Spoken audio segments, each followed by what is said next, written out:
Good afternoon, ladies and gentlemen, and welcome to USC Postgame Live here on the Voice of College Football channel. As always, I'm Tony Altimore here with Tim Prangley. In just a moment, we're going to be joined by Rick live from Tustin Brewing, along with USC star former running back Brandon Hancock. And he is going to give us some very, very, very interesting insights into this defensive debacle in Colorado. It was USC's first appearance as the big noon game, and for TV audiences, it perhaps didn't disappoint. But Tim, I think for USC fans watching just this defensive train wreck, I think it may have been a bit disappointing. What was your quick take here as we look back on this wild game? More than disappointing. A couple of big themes I'm seeing here. One, this team is not the same on the road. It just seems even Caleb just not really the same Caleb on the road. But also we're seeing the same thing over and over and over again on defense. Explosive plays, missed tackles, lead to 50 yards, 57-yard plays, time and time again. Guys not lined up. On that one misdirection play, they threw the ball in the flat. There were like two linemen and only one defender. Guy just walked into the end zone. It didn't seem like they knew what was coming. Really disappointing in game 5. I thought there'd be some growing pains. I thought we'd have to wait until Utah or Notre Dame to learn about this defense. And I think we learned a lot about the defense today. Yeah, and it was not, they were not good lessons about our defense, I don't think. No, not at all. But there were sparks of how good they can be, I think, and how good they should be. I'll tell you, and I guess I'll probably have to reiterate this. I know everybody in the chat is going to be upset. We're going to have a week of keyboard warriors. I'll tell you, I think at the end of the season, it's time for a change on defense. This just isn't working. What it was again night and day, first half, second half. The last 5 drives of the game for Colorado: touchdown, touchdown, touchdown, downs, touchdown. On the downs, they were getting ready to score. So I don't know what's going on with this defense. It looks like out coached. You know, you make adjustments at halftime, and at halftime, you know, we were in control in the first half, and it just did Total control. It looked like the second half. What you had happen is we're sitting there and we're cruising, and all of a sudden Sean Lewis changes some stuff at halftime, comes out, and USC apparently can't stop him.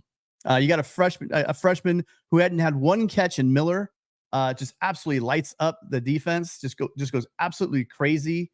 And he had 7 catches for 196 yards. 1 touchdown and a 65-yard. And that's on 9 targets. So our secondary is really got some issues. We can go into more detail about that later on, but very, very disappointed in the defense. And quite frankly, I'm disappointed in the offense as well. You're talking about a Colorado team that's averaging 1.9 coming into the game, 1.9 yards a rush. Yep. Now that's not sack adjusted, but still 1.9 yards a rush. And USC gave up, a ton. Well, they gave up over 200 yards sack adjusted, over 200 yards rushing to this Colorado team. USC was number 1 in the country in rushing the ball, yards per carry. And we did well, but it just seemed clunky. We couldn't get it moving. And this was a team that I was really bagging on all week, saying they couldn't stop the run, they couldn't run the ball.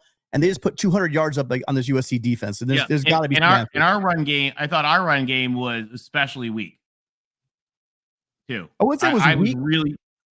I was really disappointed. Yeah. I expected our run game, our O-line against their D-line. I expected we were going to be able to run the ball on them fairly comfortably, and we didn't do nearly as much success with running the ball as I expected us to. Yeah, Marshawn Lloyd carried the ball for about 6.5 yards a carry, so I wouldn't say it's weak. But it's definitely worse than what the average was 6.9. But Caleb didn't crack off any long runs. It just, I don't know what it is. Caleb just did not seem like himself. This is 2 weeks in a row. Caleb seems like there's just something off. And we got our first super chat here from William Chadwick.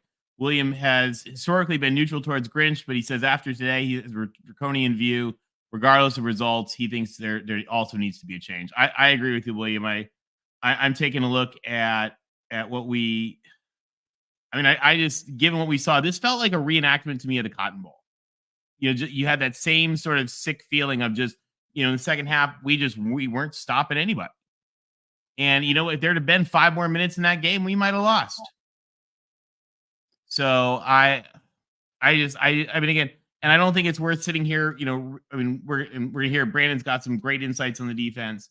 But I'll tell you, I just think it's like, all right, after the end of the season, time to make a change. Yeah, by the numbers, they outgained USC. By the way, SC just fell apart in the second half and just could not get out of their own way. Started playing very conservative, but that definitely cost them. And they've got to get it figured out. They've definitely got to figure out, one, how to play on the road, and two, they've got to figure out this gap security as well as their run fits, because it looked nasty. It looked pretty bad. It did. All right, we got one more super chat. We're going to go live to Brandon and LBC with us. Eddie Chase says, why doesn't Coach Riley run the ball more to burn clock? He thinks Grinch is horrendous, like otherworldly dad is advocating for a tarmac. Well, we have an expert with us, guys, and thank you for your contribution, Eddie. We have an expert with us live from Tustin Brewing with LBC.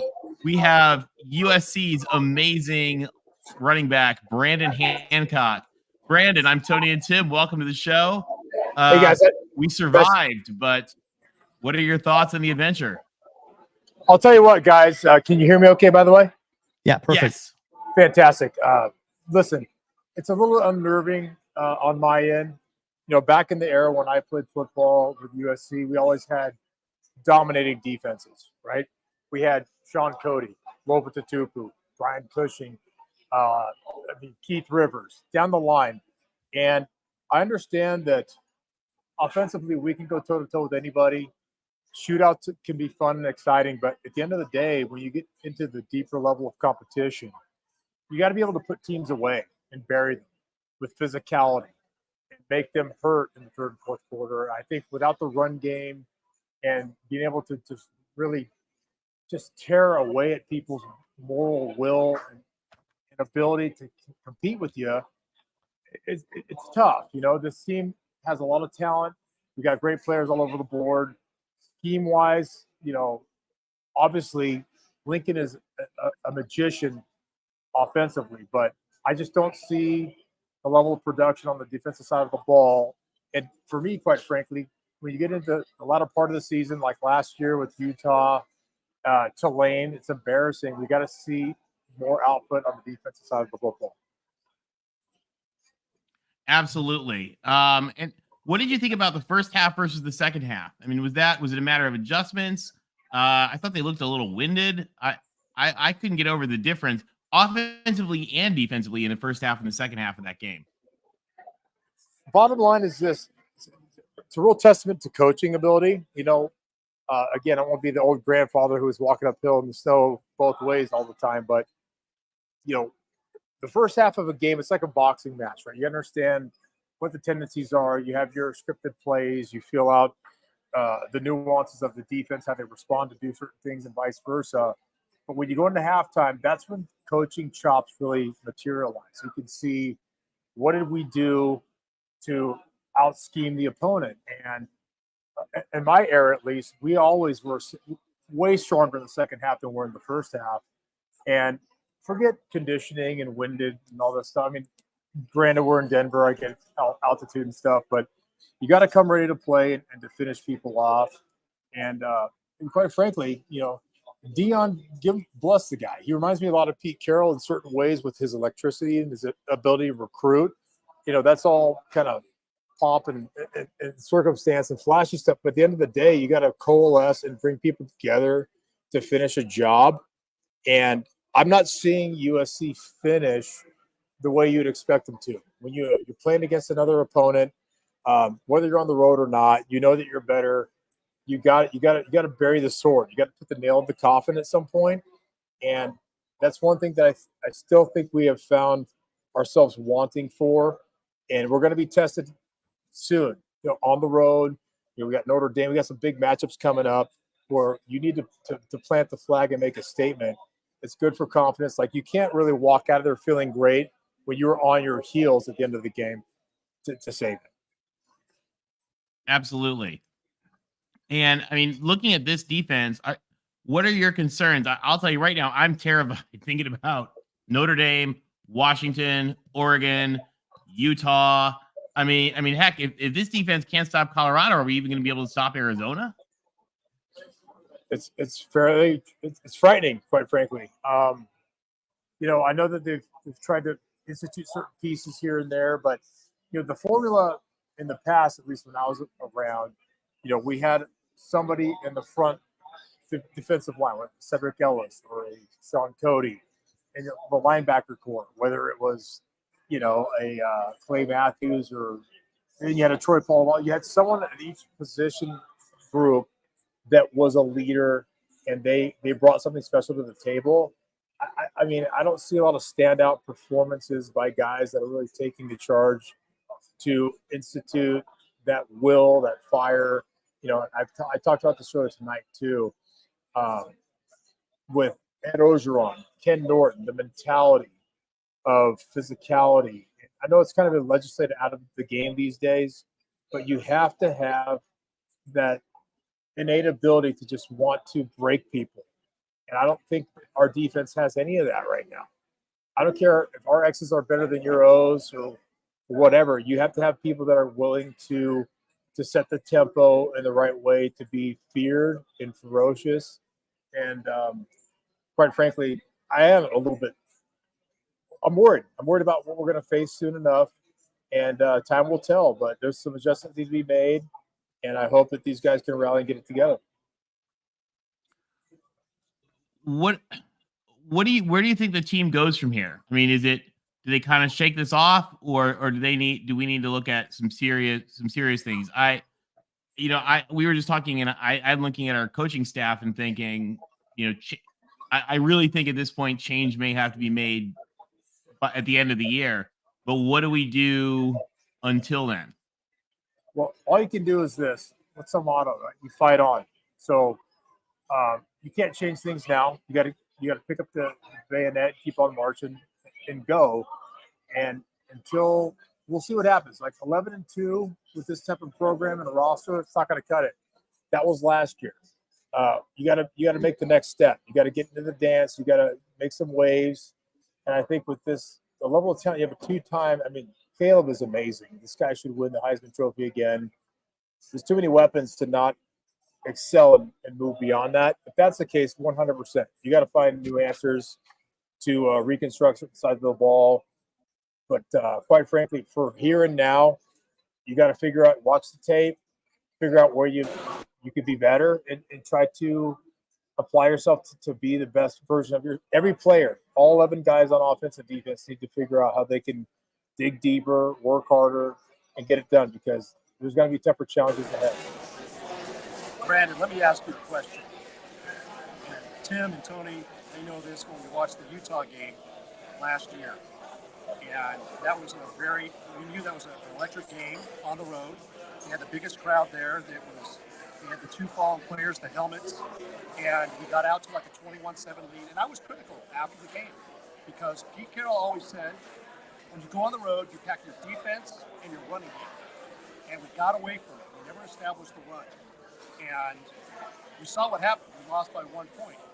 43-42, I believe the score was, in overtime. You look at this score, it's 48-41. If there was probably another 5 minutes of game time, who knows what would happen, but we never established the run. USC, yes, great. Caleb, I think he had 6 touchdown passes. It was a great game, but we never really established the run. When you're up, I think it was 14-0, and you could have taken the air out, and like you said, Brandon, there wasn't a dagger. There wasn't a statement. Why do you think, I guess my question is do you agree with me, or about the running game? There wasn't a running game here. I couldn't agree with you more. I think the best way to really take it out on people, the game has changed quite a bit. You know, I draw the analogies all the time to the NFL, and you see Shanahan's offense, the two-back set with Juszczyk and certain guys. I'm self-glorified an old fullback, but when you get to a point in the game where you have it kind of put away and you got to sock them out, you know, having a consistent run game, people that know how to set blocks and push them, win the line of scrimmage. You just don't see a lot of that in college football in general anymore. You know, it's pass set, it's quick release, RPO, get the ball out. But I do think that at some point in time, like when you go up against bigger opponents, next year's going to be interesting. You get to the Big Ten with Penn State, Ohio State, these other Michigan. We had a lot of battles back in the day, the Rose Bowl and Orange Bowl, all those national championship games where it really did come down to winning the line of scrimmage. That is imperative. Late in the game, again, it's about conditioning. It's about the attrition and being able to withstand the pain. And, you know, today's brand of football is just different. And the ones that I think are really excel and, you know, creep up above the crop are the teams that can really channel both of those and be able to be creative on offense. You know, Andy Reid's done in the NFL, but still have, like, look at last year, you know, got the Eagles. They're a physical, take it out on you type of team. And SC has the bodies. They got the horses to do that kind of stuff. They have guys, we're talking the top athletes in America want to come to LA and use them the right way. And let's put our feet down and get after a little bit harder. I think it would prove very, you know, beneficial down the line and late in the season to do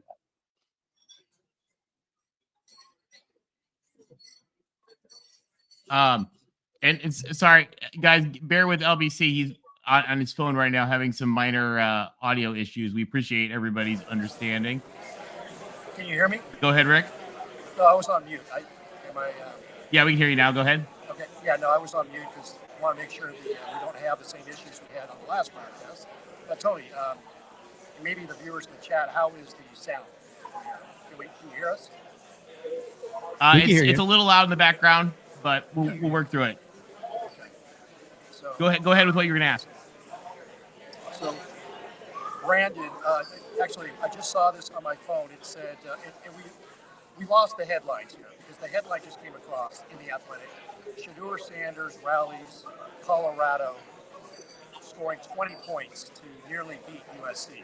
So even though Caleb Williams scored 6 touchdowns, the story is going to be about Shedeur. And so, again, I think that gets to the point where USC couldn't put away an opponent. So here's a chance on a national stage, the narrative, and it all changed in the second half.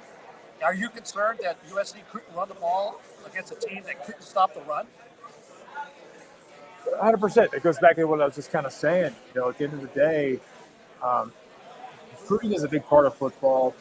And even if you got a guy like Dion who's electric, he reminds me a lot of Pete Carroll in the sense that he can galvanize people to coalesce around a vision and an ideal. He's got a brand recognition, and he's a flashy dude.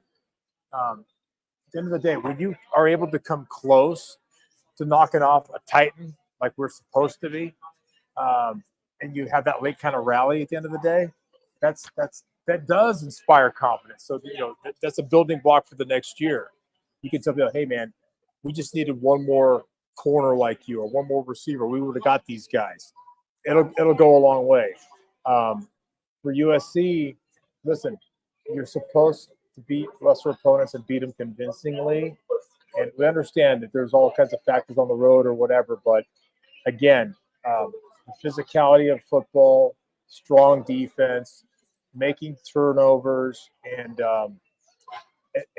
just breaking opponents. And, what I've seen this brand with USC lately, and again, it's been successful, but 11-2. My freshman year, we went 11-2. Carson won the Heisman, but that wasn't good enough. Then we went 12-1. Then we went 13-0. And then we went 12-1 again. That was a bad year. That's like Mike Tomlin says, the standard is a standard.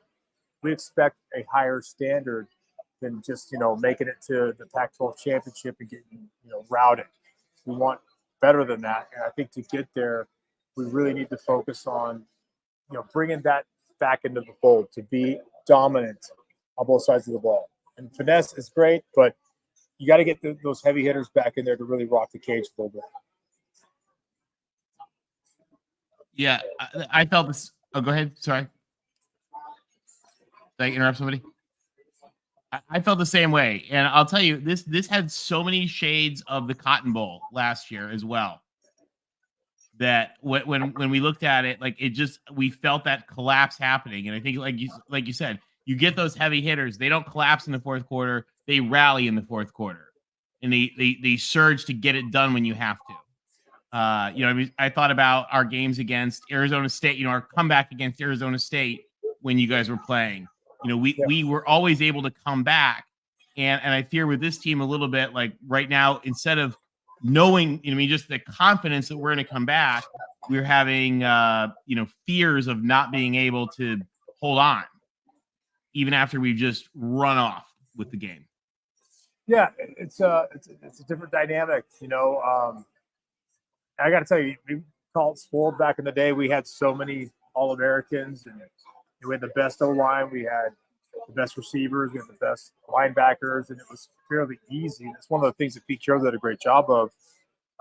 We went one-on-ones, 11 on 11, first team on first team on Tuesdays, and we lost some people for doing that, But at the end of the day, by the time you got to Saturday and you're playing against these All-Americans, the game slowed down. It became simple. It became easy. It's like, you know what? These guys are chumps compared to who your own teammates are.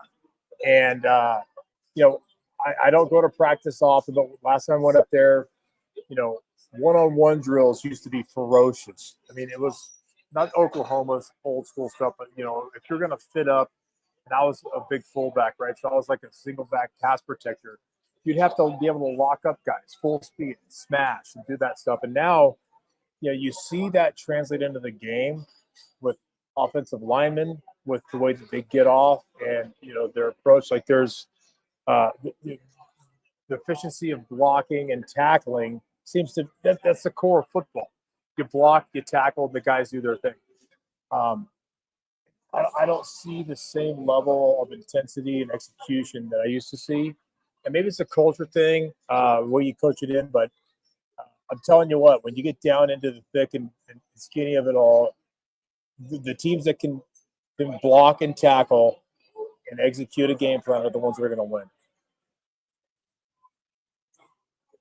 How did you feel we played today relative to the last few games? We almost looked like hungover against Arizona State. I mean, not really, but and I thought today was better, but not good enough. I think there's a level of expectation and a standard. You're right. Could we be doing better? Sure. I mean, if you want to, go down the roster, I mean, we have more talent. We have, in my opinion, at least the best coach offensively to do what he does. There's some struggles there, but again, it falls on the defensive side. Like you want to see building blocks, from game to game, shoring up deficiencies. Wherever you were lacking in one area, let's bolster that. And I feel like we're a little bit like lost. We're not figuring it out on how to compound success in a certain way. Because again, I mean, these guys scored 41 on us, and you made the stat earlier. The second half, they rallied. That's not acceptable. It shouldn't be that way. And again, is it the players? No. Is it the will? Is it the coaching? I think it has a lot to do with getting out schemed, in my opinion, and that just should not happen. And to your point, I don't feel like we've made a big step forward. Today was a victory. A win's a win, but do we feel good about it? I don't feel that great. No, I don't either. Tim, what are your thoughts? No, I mean, I agree with what Brandon says. I mean, you win, you advance, right? You lose. A loss is, listen, it's better to win ugly than lose, but it's huge problems. 50% on, so they were converting, they being Colorado, on 50% of their third downs. That's a huge regression from us. They were doing better on third down. Another big issue is tackling, coverage. I mean, Domani just sometimes rams up out of play twice on long coverage plays, which is not like him. I'm really concerned that because there's that heavy box and they went away from the run, which is fine, but they go to that heavy box, and we have Caleb Williams. We should be torching them. There's got to be on the back end, so we should be making a pay. The offensive line, it looked like, also did a regression in pass protection. They were getting to Caleb. I thought they with that heavy box, so that's to stop us from running, which is fine. There should be some one-on-one matchups outside with our receivers. and I thought that we would do better. So I honestly don't know. This is 2 straight games where they're regressing. It's kind of weird. Usually when people score 48, they should have scored 51, right? They didn't miss the field goal, right? Kick the field goal, that'd be 51. And we're complaining about it. But why we're complaining is because we're not playing good teams. These are not good teams that we're beating. And when we start playing Notre Dame, Utah, well, I mean, Utah may not be as good as we thought, but the way we're playing, who knows? Anybody's gonna be trouble. But we go up against Penix and that Washington offense with this defense, we might have a basketball score, and I don't know. Thank God that game is at the Coliseum, right? I can't imagine that being in Seattle. So we do have that at home. This team does seem like it plays kind of weird on the road. These last 2 games have been on the road, but that's football. You don't get to play at home all the time. Tony, did you see that there was a Brandon? This is probably a good question for you. There was a super chat there. So there's 27 scouts were present for the game. Hope they didn't come to see anyone on our defense. But my point is so you were around a lot of guys, your whole roster was getting drafted back then, scouts everywhere. Do guys get a little more nervous and knuckled up when they know they're being, I mean, I know there's film and they're watching everything, but would that factor into anything at all, or they don't even care? If it takes that to get you knuckled up, then you're a poser. You know what? The eye in the sky doesn't lie. Every single thing you do every day, you're evaluated. So, if you get clipped on a special teams wedge busting move or whatever, like, it's going to be seen, it's going to be evaluated. But to your point, maybe, when you're in an environment where it's like, hey, guess what? Like, I always gave 100% effort no matter who was there or not. But I can definitely see if scouts are there because of Shador and, Dion and our players, it helps. It helps other guys that are maybe on the fringe of making it to the league. Trust me, there were plenty of guys. Like back in the day when Reggie had his pro day at USC and Pete Carroll was at the helm. I mean, it was open stadium. There were 5,000 people watching you run your 40, do your vertical, do your bench press. Like, that'll get you geeked up. And even the guys that were second and third string behind him got looks because they were doing the same pro day that he did. And they got picked up too. But truth be told, look at when you're the spotlight's on you. I don't care if you're playing in a national championship game or you're playing at your home. If I'm playing against Fresno State, or you're playing in the Coliseum or whatever. You got to bring it every time. That's the mentality that should be instilled in everybody. It's all the same between the white lines, right? Forget everything that's going on around you. You have your job, your task, execute, and keep it there. And until the game's over, then you can celebrate that stuff and get the win, and just be like a robot, be a cyborg, and just execute. That's the biggest thing: precision, execution, and do everything full speed and do it the right way. Yeah, and then so just first half to second half, Shedeur Sanders had like 106, 109 yards passing in the first half. Then he throws for 148 in the third quarter, 114 in the fourth quarter. They score on 4 of their last 5 possessions, and then it makes it into a close game. I mean, people are walking away from this, and we have a bad taste in our mouth. But they were at one point they're up 34-7, and for this team not to be able to put them away at that point, the crowd was totally out of it. And I don't know. Again, this has to be coaching at some level. How they let this crowd and this team get back into this game. It was done. They should have been able to finish it. And that's another big thing that was disappointing for me. It's interesting because I'm sitting here at this wonderful location here, the Justin Brewing Company, and all of our fans are here. Dude, football's a game of momentum, right? And it's the pendulum can swing, and there's a point where it's over, and then you leave that inch open, and then next thing you know, it swings back, and like, we don't need to have that happen. There's a chance to send the message to get it done, and then it breathes new life into the team. Here they come roaring back, and they almost made it a game at the end. I mean, was it 48-28 or something? And all of a sudden they come ripping back. That is the stuff that scares me. You need to be able to stopgap those issues, and again, because when you're on an away environment with a team in a hostile place that has a huge fan. And look, at SC should be the big show every time they go somewhere. They should have packed houses. You got to be able to drive it home strong. And today left me a little bit scared about not being able to finish when the time was appropriate. For sure, we're always everyone's Super Bowl. The stadiums. I mean, ASU even sold out the other night. And we're going to keep seeing that. We've got Arizona, we've got Notre Dame, we've got Oregon, we got Washington. I mean, I look at this right now, and unless we come out and look good against Arizona, I'm real worried about what's going to happen, because I'm not worried that we're going to score, but we're not stopping anybody. Go ahead, Rick. Yeah, and Tim, maybe you have this number. I was looking at the stats in the fourth quarter, and Colorado actually had more rushing yards than USC. Do you have the final totals? Because that, I think, is a big red flag. Why couldn't we not run the ball? Because it wasn't established early enough. I mean, outside of Marshawn Lloyd getting that reverse kind of touchdown where he was going to his left and came back to his right along the sidelines, I didn't see much. Yeah, no. Matter of fact, USC did not even rush. I think it's sack adjusted for not sack adjusted for 95. So I bet they squirted just over 100 yards rushing, which again, this is a team that's a very undersized, not a lot of talent up front on the defensive line. I thought bringing in all the guys we did, that would make a huge difference. Just the size of our offensive linemen, I thought we'd be able to move them around. I thought the game, I thought at the beginning, remember I said, we're going to run the ball and we're going to stop the run. Well, guess what? We didn't run the ball and we couldn't stop the run. This team came in 1.9 yards per carry, worst in the country. We came in 6.9, best in the country.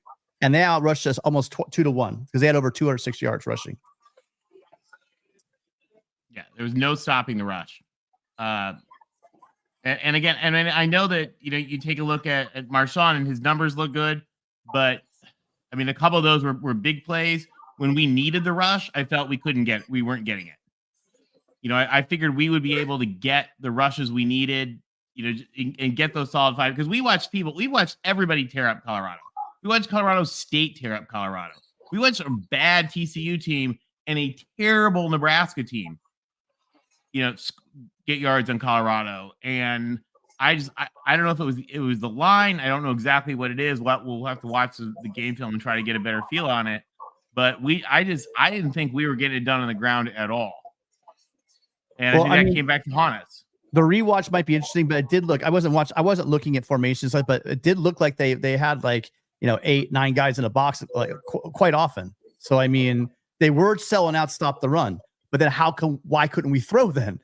So it's not like we don't have a Heisman Trophy quarterback and amazing receivers. So yeah, I don't know. I'm never going to question Lincoln Riley as a play caller. That was weird to me. Yeah, you guys, I totally agree. Look, you got to make the run game. It has to be a priority. Back in the day, you run first, set the play action. Now it's completely vice versa. But when if you don't make it a mainstay of your paradigm and who you are as a team and all that, you can't just pull it out of nowhere and jump in as we're going to run it down. We're going to be those guys. You have to really dig in and do that on a day-to-day basis to execute it when you need it. I just don't think that's a big part of USC's game plan. Brandon, do you have a COVID year? Can we put you back in? Well, buddy, listen, I told everybody here. I mean, I've had 9 surgeries. I don't care. I'm a cyborg. I will suit up and get down to 3-point stance and hit everybody as hard as I possibly can. That's my job, to be a battering ram. Fearless, downhill, and just sell out. That's what you do. It's an unglorified position, being a fullback. Thank God Rick said it earlier, to be able to catch passes from 2 Heisman-winning quarterbacks and to block for a Heisman-winning running back and the all-time rushing touchdown leader in USC history, that's good for me. And I paid the price for that. But, dude, I love having an opportunity to be violent and hit people without going to jail. So you call the school. If I can maybe say I'm Mormon or something. I'll be a 40-year-old senior. Get me in there. We'll get you an MBA. Let's go, dude. Let's go. Yeah, I'll make it. We'll give you 19 medical red shirts. You can go back and get an MBA. It's good. It counts. I'll make their teeth click real fast, buddy. Let's make it happen.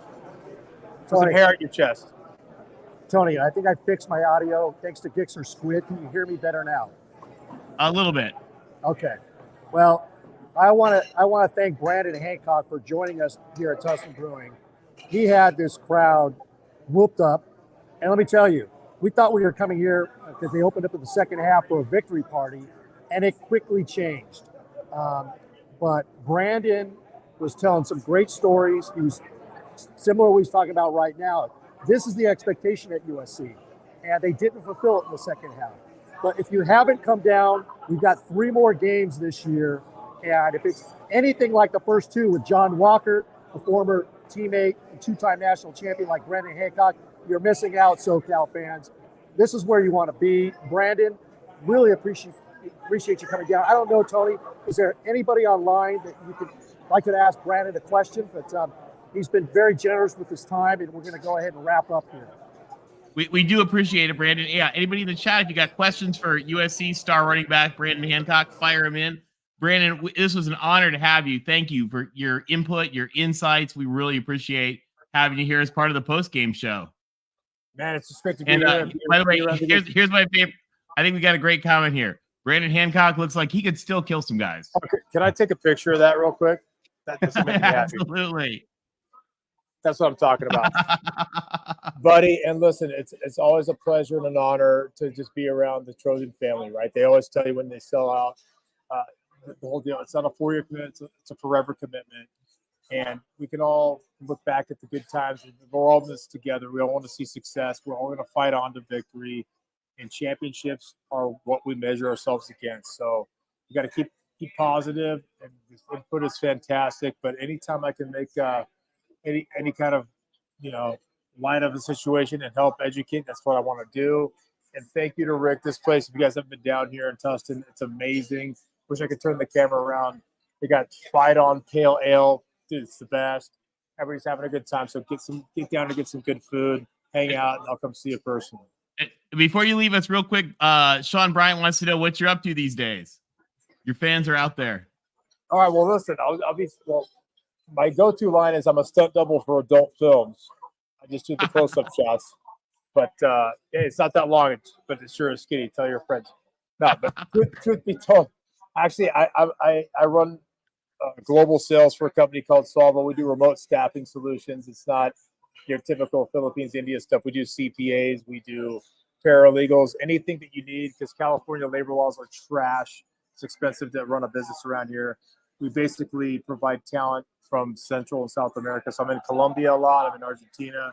And if you want to be successful and operate efficiently and maximize profitability, that's what I do. So call me if you need me up again. Good. It's great. People work hard. These Gen Z kids are a little soft in the pants. It's like, our offense or defense can be sometimes. You got to come out of the gates. You got to work hard. You got to earn your stripes and grind. We got people that do it, and they're happy to do it. So that's my deal. I'm leading the charge in a different kind of game of life, but always competing. Pete Carroll used to always say, always compete. That's the thrust of everything. You have to have your mission statement. What's it about? Do it better than it's ever been done before. You have to hold yourself to that kind of standard. And I think that lately we've gotten kind of fat and lazy around this country. We got to get it together. And, dude, people that work hard and work long are going to win at the end of the day. And so should our team. Put in the effort, get it done. No excuses, no whining, no complaining. Be early and win. And that's what I'm all about. I like it. Brandon, thank you so much for joining us. This was tremendously an honor. Thank you. And fight on. Guys. Fight on, fellas. Appreciate it. All right, guys. That was awesome. We had USC famous star running back Brandon Hancock with us here for the post game. Now we're going to have some time to take some of your calls as well, because we want to hear what you guys think of this USC game that was a bit ugly and a bit of a debacle at times. So I'm going to put up the QR code here. We'll put the link in the chat, and we want to know what you guys think of the game. So give us a buzz. Tim, I know you've been pouring over the numbers there. We had real quick up. We'll put the stats back up in just a sec. Given some time to digest. Any bright spots standing out for you? I mean, certainly we know the giant glaring problem there with our defense, but well, we did kind of get a little bit of information on like why a lot of people were curious on why on the defensive line we weren't seeing Keon Bars. And I'm not saying I don't know, but I gotta tell you, this isn't anything against Keon Bars, but Dejon Benton played excellent today. Dejon Benton had a really solid game. Had that sack at I thought that sack came up huge, right, to set up that punt when they had it. Or no, the punt. I can't remember now. Was it a punt or turnover on downs? I can't remember. But he set that up with his sack. And he was in the back. He was in the backfield quite a bit. There were some individual stars that looked well in that game. Again, Dejon was one of them. I think the linebackers had another off day for sure. But as far as like glowing good points, the offense, we're forgetting. Everyone's freaking out. Caleb Williams at one point threw 15 straight pass completions. On top of that, he threw for over 400 yards and he threw 6 touchdowns. He was one away from Cody Kessler's 7 touchdown performance to tie the all-time record. So are there other benefits? Taj Washington had like over 100 yards, I think unofficial in the first half, but then he kind of disappeared in the second half. So there were a lot of really good things that happened individually. 117. You're right.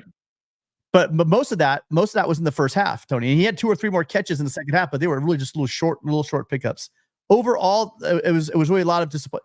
We won the game. The offense, even though it had some clunky moments, did a great job scoring, moving the ball, but it was disjointed again. And I think that has to do with, it's hard to say, a guy has a performance like Caleb for 400 yards. Sometimes he just didn't look like Caleb. And if Caleb's Caleb, I think this game is a little more clean as far as on the offensive side of the ball.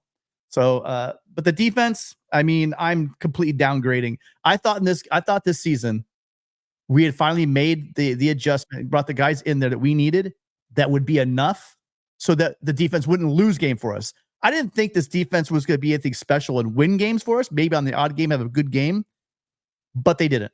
And now I'm downgrading to, I really hope these guys play out of their minds when we played some of the better offenses, because right now on defense, I don't see it. All right. Well, hey, we've got a bunch of callers that have lined up. So let's start first and foremost with friend of the show, Avery Nobles. Avery, welcome to USC Postgame Live. What's going on? Good afternoon, guys. How you doing today? We survived. Avery. Fight on, fight on, fight on. So look, I got stuff written down today. A lot of times I'm just shooting from the hip or straight off the dome. I got stuff written down today. Second drive, 3 and out. Didn't start the drive with any run. Didn't run the ball at all on the second drive. You already kind of alluded to it. Talked about Bars and Rajon Davis. I'm blown by that every week when I call the show. And look, I'm a Trojan through and through. But what do number 47 and 79 bring to the table that Kai Bars does not? In that case, then why did you go to Arizona and get this guy? And my other question is, why does Zion not play for number 27? What do they see in practice? Because last time we heard from Zion was he had a pick 6 in the scrimmage, and we've heard nothing from him the rest of the year. And the rotation on the defensive line. At one point in time, we had all the guys in that were playing last year and wondering why Colorado was driving down the field. Look, I like Grinch. I'm all for him. But some people are just in over their heads in certain areas of opportunities. This isn't the place for him. We're never going to reach our peak with this individual. And then I say this to say, at some point in time, you've got to have a yin to the yang. I feel like you bring in a defensive coordinator like Dave Aranda, he's going to be the yang to Lincoln Riley, because I don't understand how the two of these guys have offices in the same building, and Lincoln doesn't walk by that guy's office and tell him your defense is trash. Or maybe one day Alex will wake up and tell him, like, hey, I've got the answers to stopping your offense. Nevertheless, there's no yin to yang to that situation, man. It's puzzling to watch, especially when we talk about the same things every week. And I said at the beginning of the season, the San Jose State blueprint is the blueprint to how to handle us. I said it when I called Thursday night. I said I didn't think that we were going to lose, but Colorado definitely could exploit us in some areas. Well, Lord and behold, we only win by 7. And Tim was telling me, don't come on with the kind of half-hearted with the point spread. Well, that was the reason. I know, because Alex Grinch is my defensive coordinator. That's the reason I was optimistic or I'm I pretty had sure, trepidation. Avery, I'm pretty sure you said you'll take the 21 cover. So I did, and then, but yeah, only because you slightly gave me a nudge. But I knew realistically I didn't want to say that, because Alex Grinch he has his shirt tucked in, calling analytical defenses on the sideline. Man, it's like it's. Yeah. Well, so just really quickly, I think that there were adjustments made that were not made by the Trojans. I mean, it's clear that it's a night and day, first half, second half. Sean Lewis did something. Sean Lewis did something because they couldn't throw the ball or do anything in the first half, and then all of a sudden they got USC on its heels. There's a punt, then Caleb throws an interception, and we're talking about a team. This is a team that has not been able to run the ball at all. Granted, I wonder what it is with the sack adjustment, but still 1.9 is still pathetic. That's just pathetic for your run average. And USC was killing it. They did sell out to stop the run on USC. So that's what they did. But there's no reason why the defense looks as bad as it does in Game 5. I've had it. I kept saying, okay, it'll come along. First couple of games, it made sense. They were playing a bunch of guys, but they weren't anymore, right? That ended. So they got to sell it. And by the way, so getting back really quickly I stopped talking. Dejon Benton, tell me, what did Dejon Benton do wrong today? Because he looked like he had a great game. Did you see any misplays on his part? He had a great game. Yeah, I'm not going to say he had a bad game. That's not what I'm saying. I'm not knocking the guy. His performance was stellar for today. But big picture, is his ceiling higher than K-Bars? Is it? I don't know. Do you know what I mean? We don't know. But I'll tell you what, he had a great game. He had himself a game tonight, didn't he? I mean, on that line, I think he was him and Jamil Muhammad Jamil Muhammad got absolutely tackled on a play. They didn't call holding. It was really weird. He was completely tackled. I mean, but he had himself a great game. Those two guys were having a great game. The defense as a whole did not have a great game, especially on secondary, especially on linebackers. And team, I'm going to be honest with you, it scares me because I've been watching the program the last 20 to 25 years. This game here reminded me of when we were on the road at Boston College years back with Lane Kiffin. It reminded me years back when we were on the road up there against Syracuse. I just feel like we don't have that defensive mindset to take things over when we need to take things over. I'm all for the offense. I get that. I understand it. But there comes, and that's what I alluded to earlier, there comes a yin to the yang. I don't feel like there's an equal balance in the mindset in that locker room. And then when I just look at Grinch, the guy's confident with his shirt tucked in. Who's coaching defense like that in 2023? Who? All right. It's gonna be an ace, man. I don't know. I'm already bald head. I'm losing hair. We'll see. Hang in there, Avery. The one good thing you gotta say is, look, they won. Let's see if they can get it fixed. They're running out of time. Let's just face it. They're running out of time. They need to make these adjustments to fix them quick because the better teams will not allow USC to have this performance and walk away with the W. But thanks again, Avery. Hey, thanks, guys. Fight on. Thank you for everything. Fight on. We'll see you soon. Thank you, Avery. Hey, Tony and Tim. Great show. Let's keep it going. I'm going to step out right now, if you don't mind. Brandon Hancock's asked me to hang out, watch some football, and he might have a few friends to come down. So I'm going to be networking for the last 3 games to get us some subscribers. Former Trojans. Yeah, so this is a good time to go hit the subscribe. We've been getting subscribers here all day long, and I'm going to continue to do that right now on the Voice of College Football USC channel. I think you saw the banner right behind Brandon. Hopefully Mark Rogers saw that as well. It's got the QR code. Thank you, Tony, for putting that together. If you go into the men's bathroom, you have right above the urinals, you've got QR codes. I've been passing out QR codes to anybody who's ordered fat on just don't drop your phone. We love it. Thank you. But, thank you. We're here to promote the channel. Fight on, and you guys carry on the show with me. This is a rare opportunity to actually be asked by a former Trojan to hang out and watch some college football. Out. We'll see so you I'm going to take advantage of that. Fight on, guys. All right, see you soon, OEC. Fight on. See ya. All right. And to those of you guys, hey, we had a huge milestone here with the Voice College Football USC channel. We broke 4,000 subscribers. So if you guys could just give it a quick like and a subscribe, it makes a huge difference. We really appreciate it. And with that, let's bring on our next guest. We've got LV Live. LV Live, welcome to the show. What's going on, guys? Tim, how you guys doing? You guys got a great show. Fight on from the East Coast, man, from New York City. How you guys doing today? Doing great. Good. How you doing? Hey, listen, man, let's be honest with ourselves. Grinch has got to go. And I don't mean he's got to go today. He's got to go yesterday. We all know what we're watching, right? It's the definition of insanity, right? You expect something to change, but it continues to be the same thing, right? You keep on hitting it. And I think the biggest thing that I'm seeing is that Lincoln Riley's loyalty to Grinch is going to hurt his coaching career. Let's just be honest about it. And a lot of times people want to say, oh, it's the players. He's got 5-star players over there. Damani Jackson was a 5-star player coming out.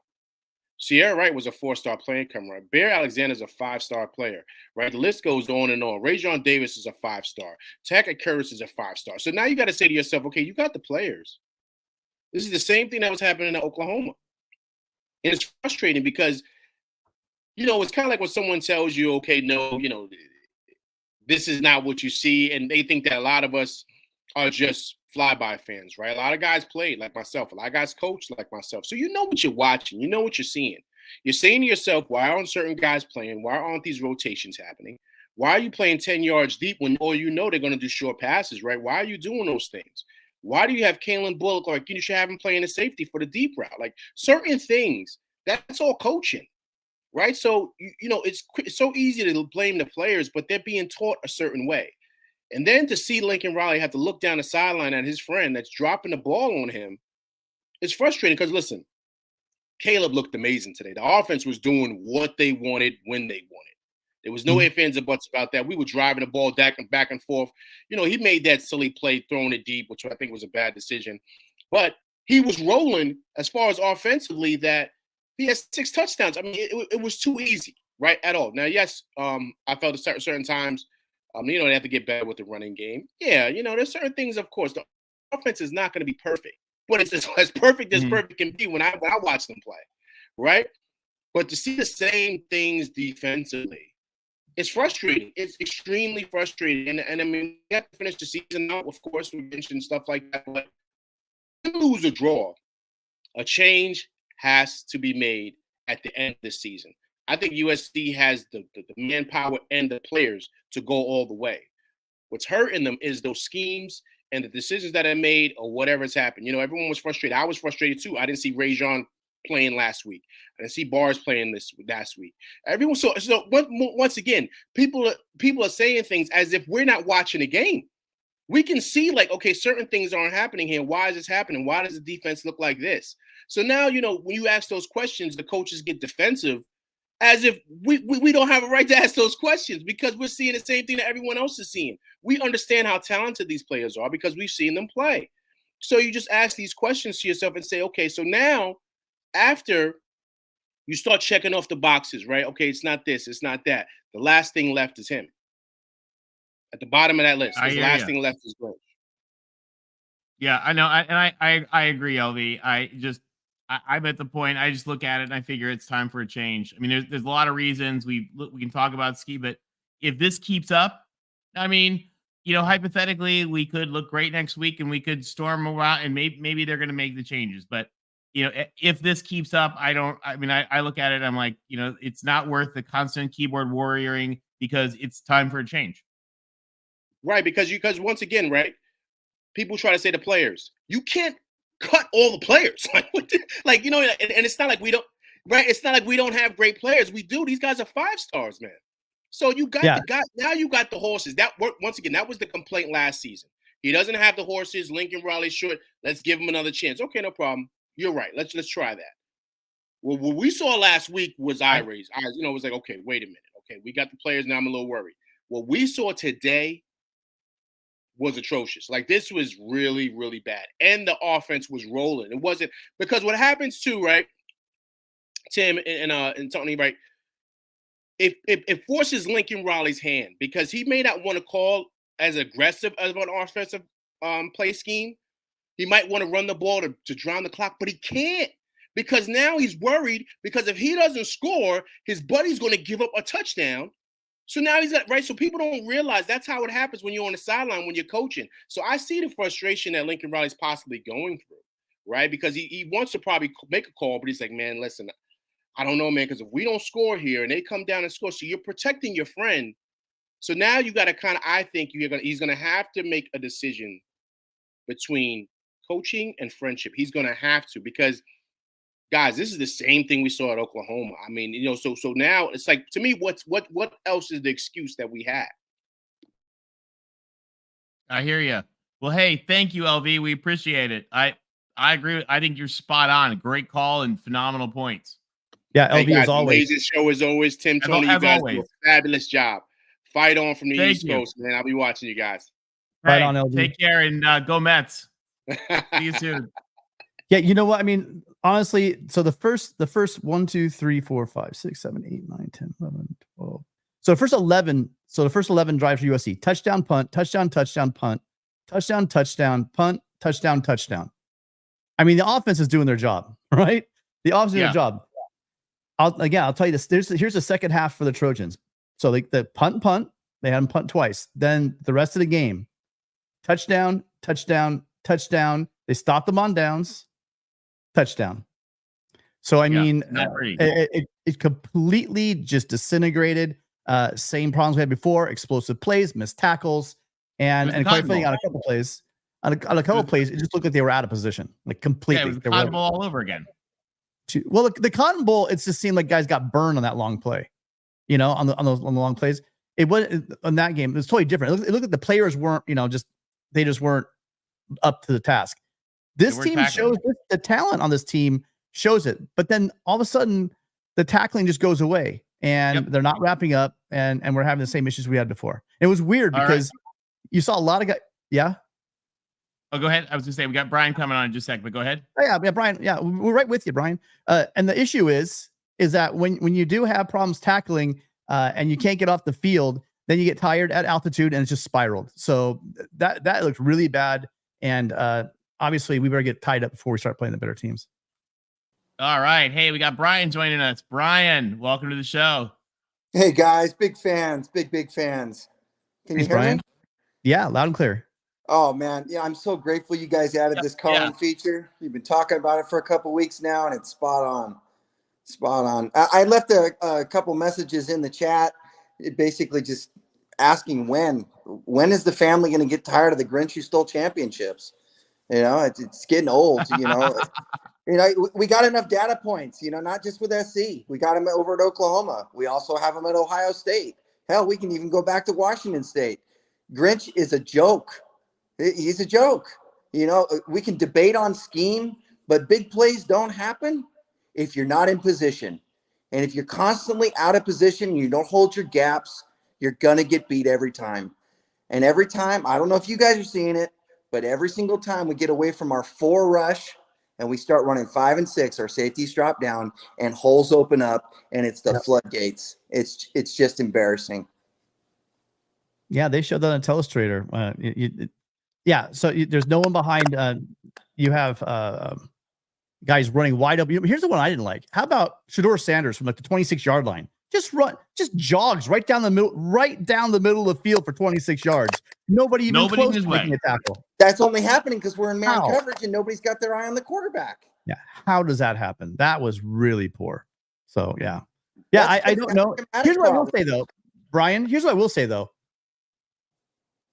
This wasn't happening earlier in the season. The issue of the first couple of games, granted, the talent was way less. So I'll definitely say that. But guys looked like they were in position in the first couple of games. Now it seems like dudes are just lost. And that's what's worrying me. See, it's one thing is making a tackle, Brian. If a guy misses a tackle, that's correctable. If a guy's not using proper coverage technique, leveraging his play, that's correctable. But guys just wide open or guys just not knowing where they're supposed to be. Again, there were 2, they pulled 2 guys running out in front. And there was like 1 defensive back and they flipped that ball out in the misdirection play. And the guy just walked in with a convoy and there was like 1 defender on that side of the field. The tight end. Yeah. Okay. So that was a fantastic play design by the offensive coordinator on the other side, but that is completely preventable if you're running in a zone defense. Call Richard Sherman. He'll let you know all day long how dominant a defense can be when your eyes are always on what's in front of you.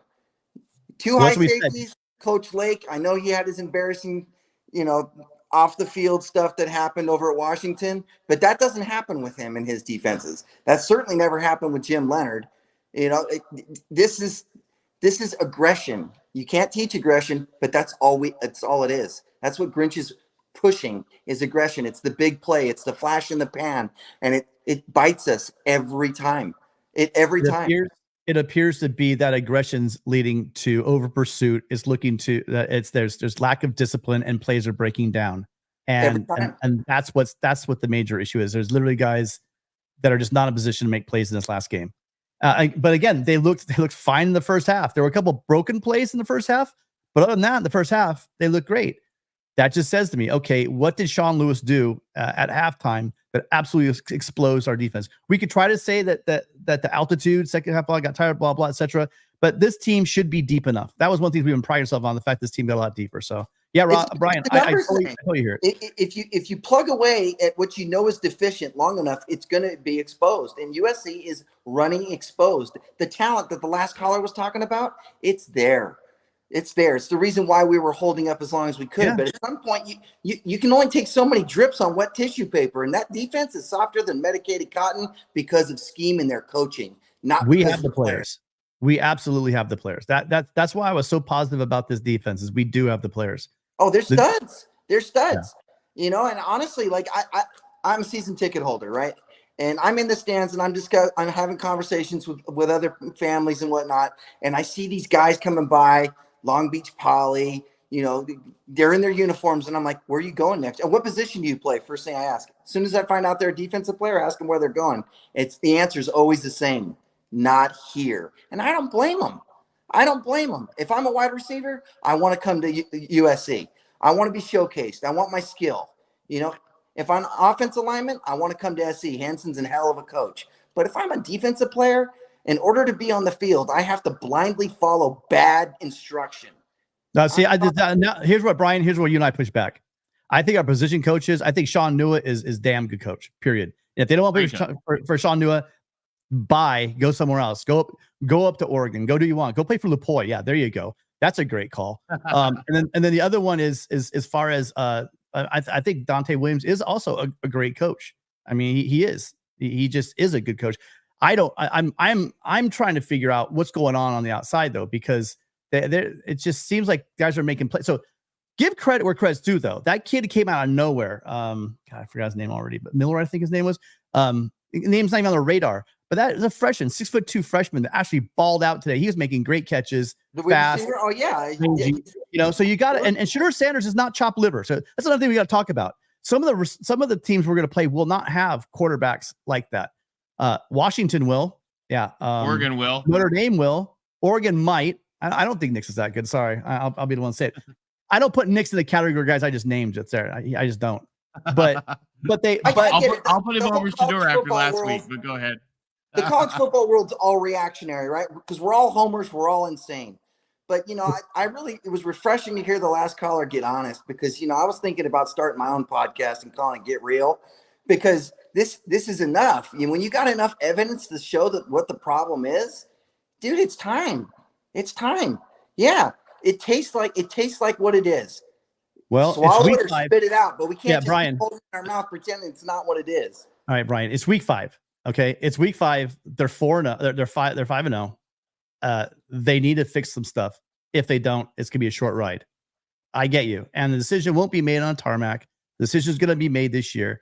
Let's hope they can figure out on defense, because here's one thing also though. Our offense is gonna score and score a lot.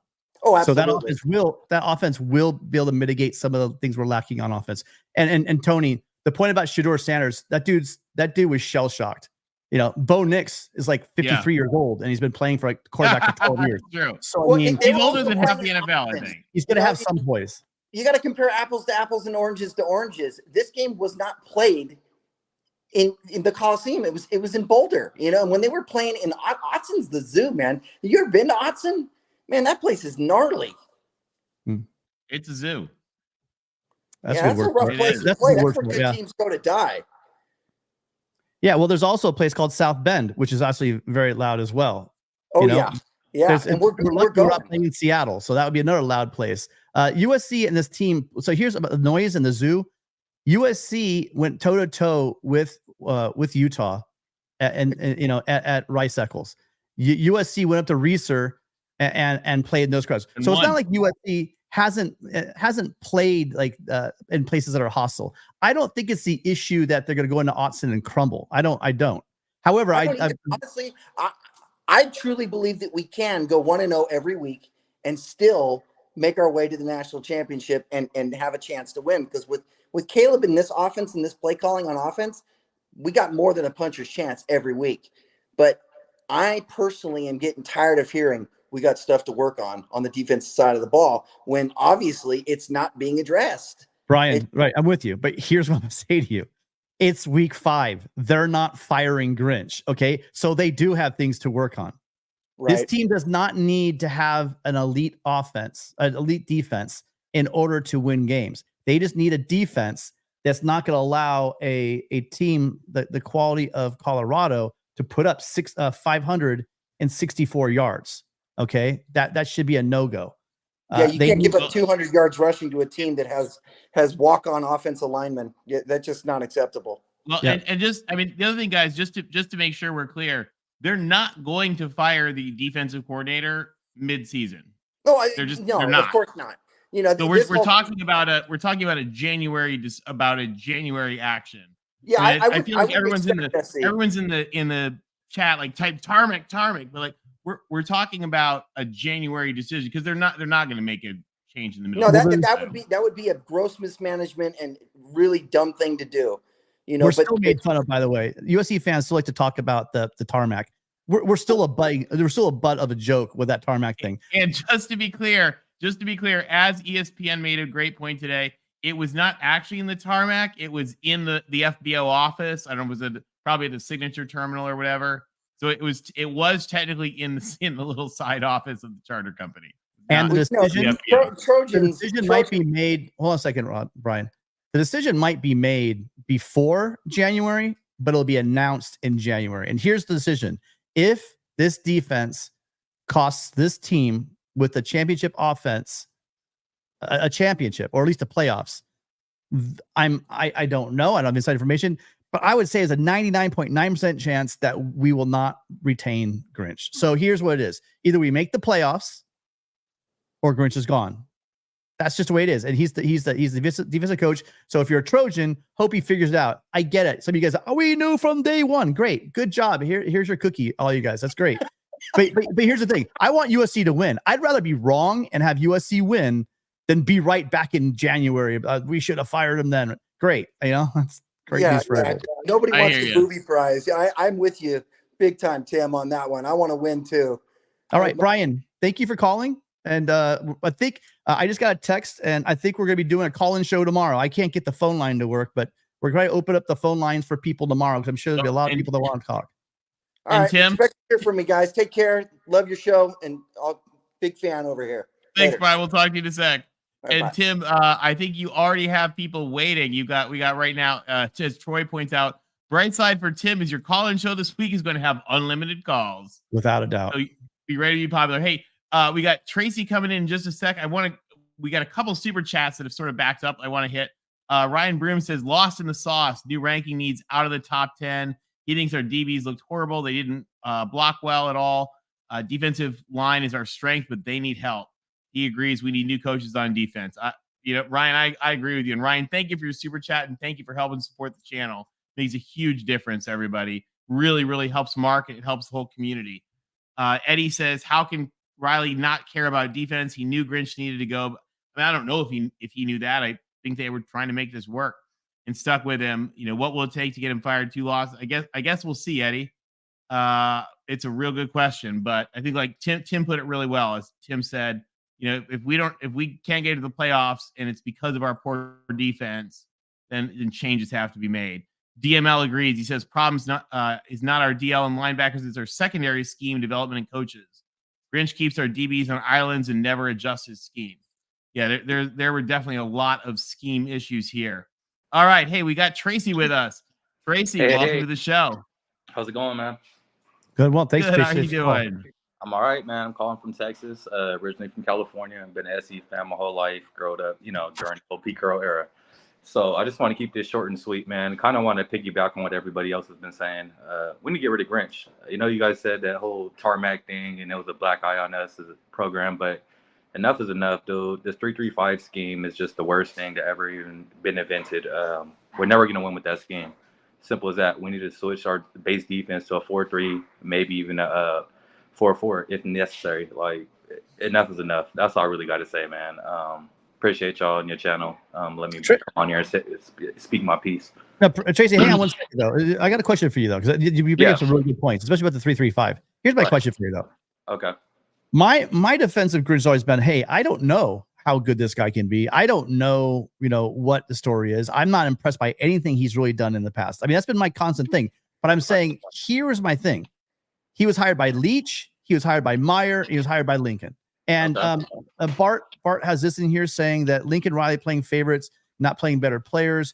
Ideas that Lincoln Riley doesn't want a defense. Lincoln Riley doesn't care about defense. Listen, all of us rational people are thinking that all that's just a bunch of BS. He clearly hasn't figured it out.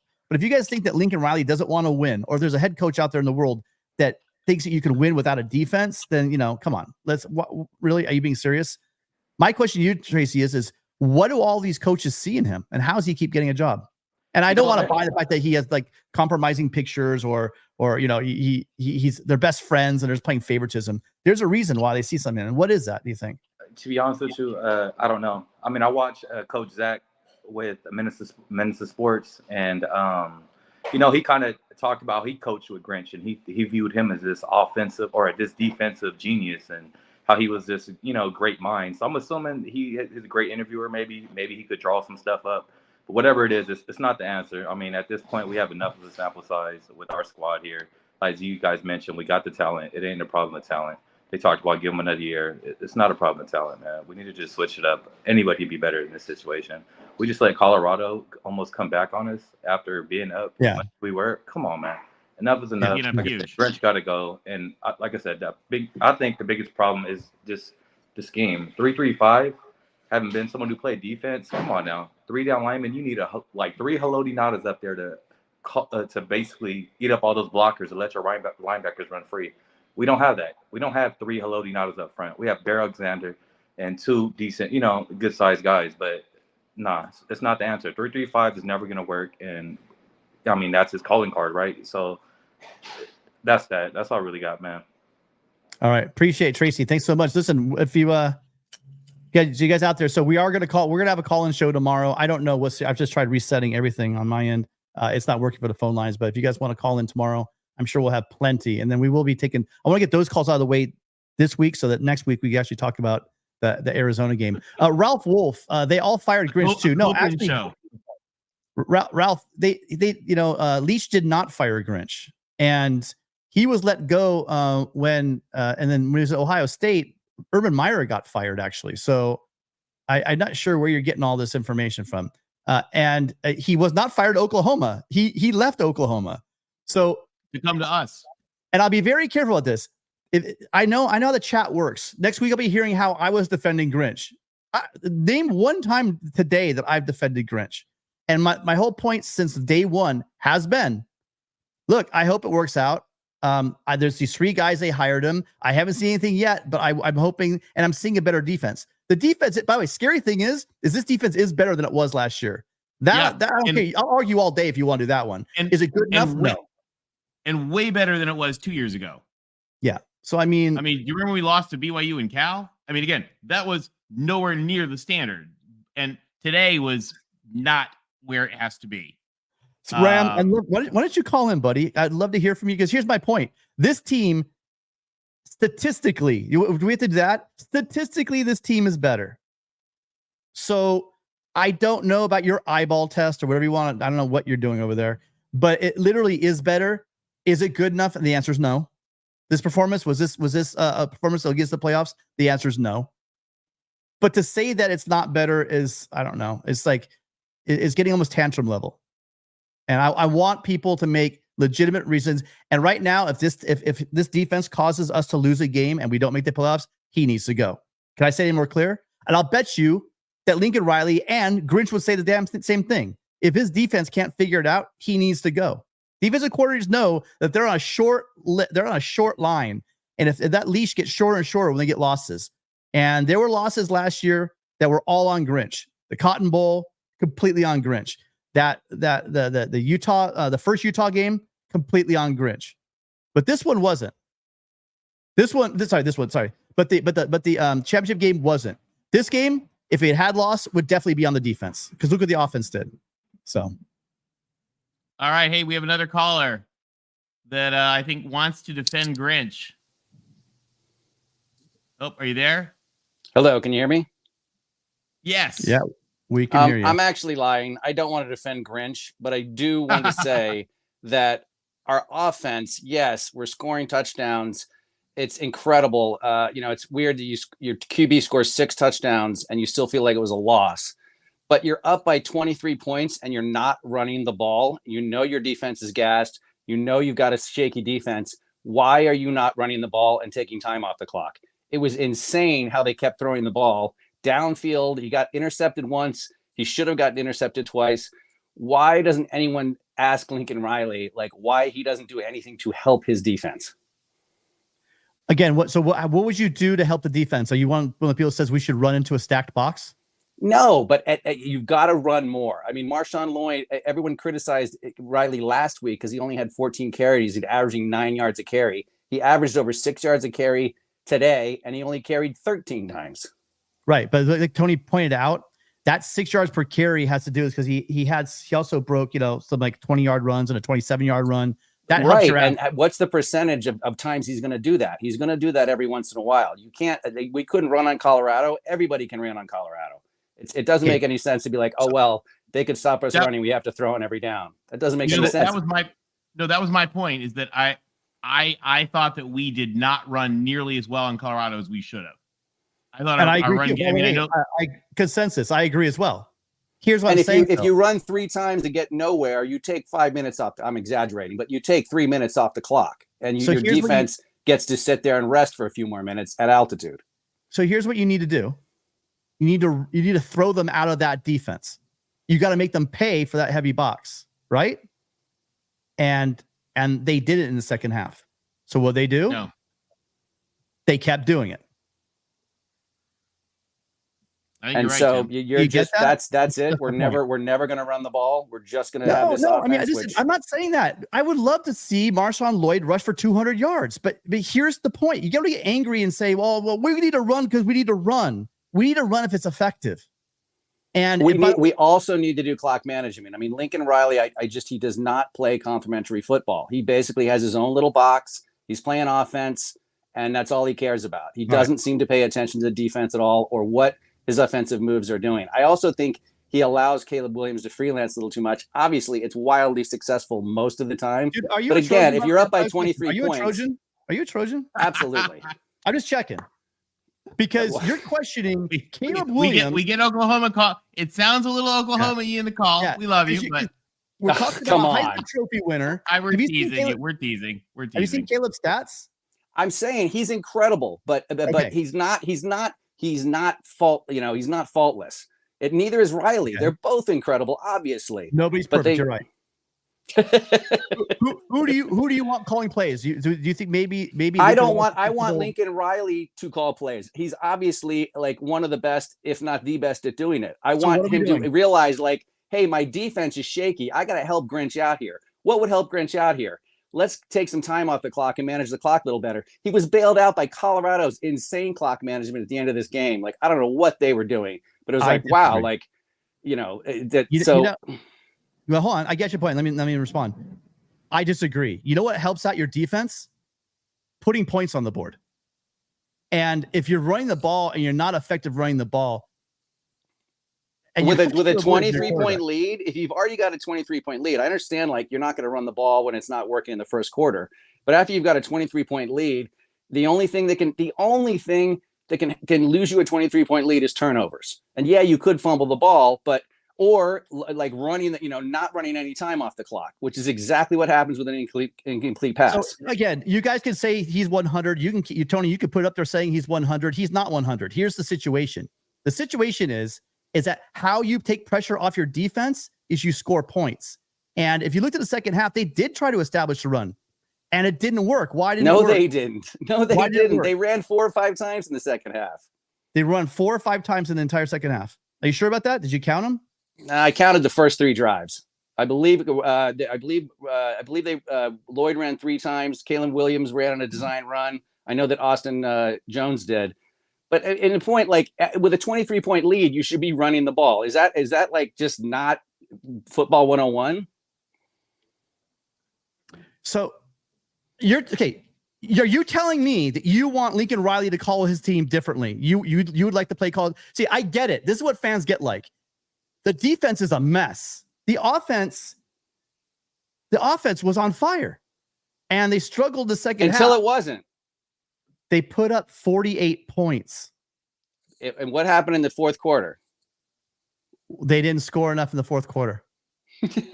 with again, like I'm not saying like. Do you? Hey, my question to you is: Do you think we should take play calling and away from Lincoln Riley? And the obviously fact that not. You think That's you know not more like you're about doing. his You're doing the offense like. Oh well, we should fire Lincoln Riley. Of course not. I just want to know if you think. I get the heat on Grinch because man, it's been coming, right? And we've been trying to give him as much latitude as possible. But are you really telling Lincoln Riley how to run his offense, dude?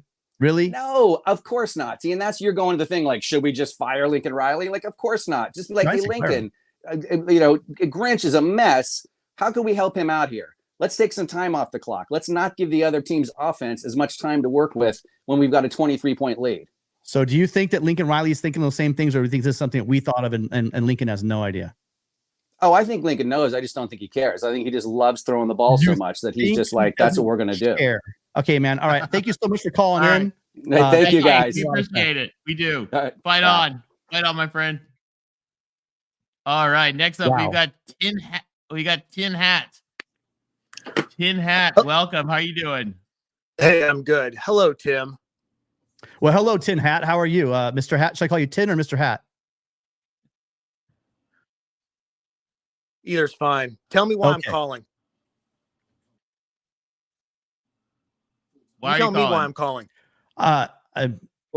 You're missing my role here. I'm not. Why don't you tell us what you want to call about? I just want to say that you sound a whole lot like I did a couple of weeks ago when I was talking to you on Mark's show about how Lincoln Riley doesn't know defense. Lincoln Riley, looks like you're finally starting to come around. Hopefully. So do you remember a couple of weeks ago we were talking? What was I saying? I was saying Alex Grinch is a great defensive coordinator and that there's no worries on defense. Was I saying that a couple of weeks ago? You were telling what I remember specifically is that you were trying to throw out a bunch of stats to make it look like USC's defense was good and all the recruits that you had and the players. That's what I remember. And all I was telling you was that Riley had never had a good defense. And then I think you had a conversation by saying that USC could win a national championship as long as they had a top 40 defense. Do you think USC is going to have a top 40 defense this year, Tim? We'll find out. No, from what I saw today, absolutely not. Yeah, not if they play like this today. All right, thanks, Tim. I'm not sure if you're coming in here to call out some like the aha moment. I don't think I've been very consistently saying that I'm hoping it works out, Tim. And that I think that the errors we had seen the first games were correctable because they were, but these last two games, it's going in the wrong direction, and it looks like the wheels are falling off the wagon. So that's been pretty consistent. The last two games have been ugly. All right. Hey, we got Carter Moore, friend of the show, who we love. Carter, welcome back. Fight on, Carter. Fight on. Carter, what did you think of this shenanigan today in Boulder? Man, Alex Grinch, he's a great defensive coach. You see that defense today? Man, like I'm not signing him up for extension. You know, Grinch. First half looked good. Second half sure didn't. Nah, I ain't gonna harp on Grinch. I think we know that now. It's enough people to come and talk about Grinch. So I'm pretty sure I ain't gonna get on that. But I feel like I'm noticing even bigger problems because I came into the season already like we're gonna have to outscore people. So, but now I'm noticing a pattern that Lincoln Riley teams always like to start fast, but we finish slow. Like against Utah and Tulane, our offense be starting fast. Then we finish the game slow. Like it's like our offense disappear at the end of the game when we start getting pressure from the other team. So it's like I need the offense to be clutch. The offense be great, but our defense sucks. So I need our offense to be great. They had scored. They ended the game on like a 20-0 run. I think our last couple possessions, we didn't do nothing. We punted twice, I think, and kicked the field goal. I need Caleb and Lincoln Riley to be clutch on offense because we gonna need it. I don't like how our offense finished the game. And then this bad on optics because see this is why I wanted Grinch gone so bad because it's all about recruiting in college football. and I'm looking at our recruiting class. We suck. We like number 18 right now. And I'm probably sure like 10 million people watch this game. So Grinch be setting us back years because he's not only missing our chance to win a championship with Caleb, but he's setting us back in recruiting. Like how we get none of the modern day kids. We like 18th in recruiting. Like Clay Helton used to recruit better than that. Like, come on. So I already knew our defense was going to suck. I just hope that we could still just somehow look good and get these recruits. I see why.